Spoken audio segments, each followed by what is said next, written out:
bonjour. Nous sommes ici dans les couloirs de la cour administrative du Grand-Duché de Luxembourg, à Luxembourg-Ville, plus exactement au Kirchberg, dans le bâtiment du nouvel hémicycle.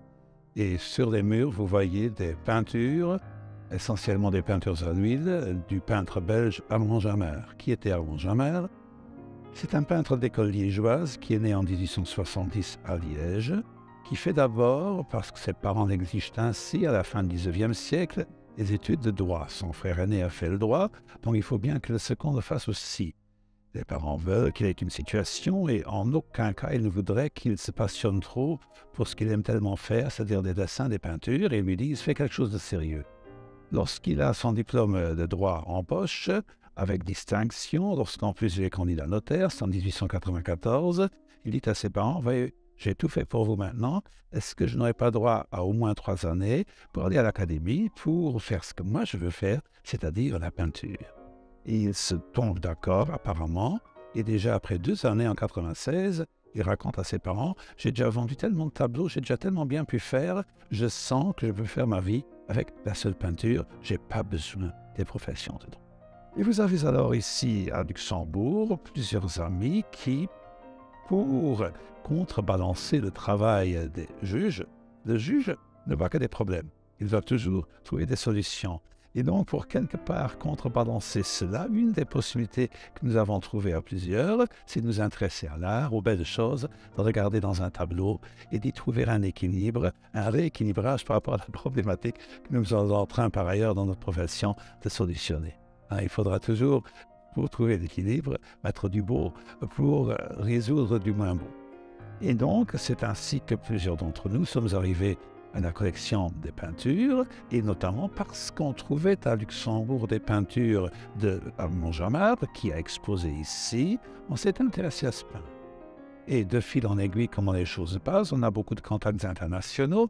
Le premier président du Conseil d'État de Belgique, Yves Kreitz, nous a un jour dévoilé, mais moi aussi, Armand Jammer, mais c'est un des meilleurs, c'est pour moi même le meilleur peintre belge qui existe, et je le trouve extraordinaire, et donc quelque part il nous a inspiré à aller plus loin, et à en collectionner. Vous savez bien comment fonctionnent les collectionneurs, à partir de quelques-uns, on en arrive à plus et plus et plus, et à la fin du compte, vous voyez, les murs, vraiment, les murs se remplissent.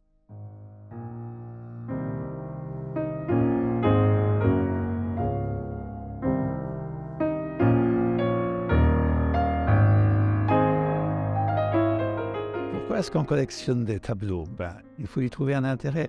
Quelque part, il y a une attraction magique, je ne sais pas laquelle. Il y a une attraction magique vers ce qu'on appelle beau. Immanuel Kant, le grand philosophe allemand, s'est posé aussi la question de savoir, mais qu'est-ce qui est beau, der Geschmack, le goût? Pourquoi est-ce qu'on a un goût pour ça et pas pour cela? C'est tout à fait subjectif. Sans doute y a-t-il des règles objectives par ailleurs, mais c'est d'abord tout à fait subjectif. Puisque j'ai bien conçu, quand j'étais avocat, après avoir plaidé toute une après-midi ou après avoir dû attendre, donc après une frustration aussi en tant qu'avocat, quelque part pour contrebalancer cela, je suis allé regarder des tableaux chez un antiquaire, un brocanteur de la ville, et c'est ainsi un peu que ce goût a commencé à se développer à mon égard. Puis il y avait quelqu'un à Luxembourg qui, toute la semaine durant, est passé en Belgique surtout pour ramasser à bas prix des choses qui lui plaisaient et les exposer le vendredi dans une grange, la Schreier à Zandfeld. Et plusieurs d'entre nous, nous remercions à 1h de l'après-midi à Zandfeld pour voir ce qui était arrivé de nouveau. Et c'est là que j'ai vu mes premiers Jammer et que j'ai eu quelque part un coup de foudre pour la peinture d'abord. Je ne connaissais pas le peintre. Pour la peinture d'abord, et de fil en aiguille, ces produits que je viens de vous raconter, que je me suis plus ou moins emballé avec un autre collègue également par rapport à ce peintre aussi.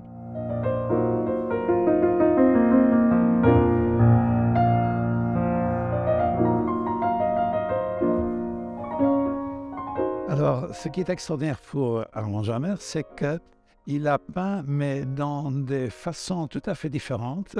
Et un peu comme un caméléon, il a épousé presque toutes les factures possibles pour rendre son art. Alors, vous avez beaucoup de peintres pour lesquels vous voyez la griffe tout de suite. Bernard Buffet, vous voyez tout de suite que c'est un Buffet, parce qu'il a une seule manière de peindre, qui est presque, du moins pour tout ce qui est connu, toujours la même. Alors ici, c'est juste l'inverse. Et ça le rend, à nos yeux, très intéressant Et ça rend également la collection de ces peintures tellement intéressante parce que vous avez plusieurs séries, plusieurs expressions, plusieurs manières de faire tout à fait différentes qui se rassemblent en lui. Il a commencé d'une manière impressionniste douce à la Boudin, à la Youngkins. Il a évolué là-dedans. Il est arrivé dans les années 20, mais vraiment dans une explosion de couleurs, parfois fauve même. Il change les sujets, il change la manière de faire. Tout est différent.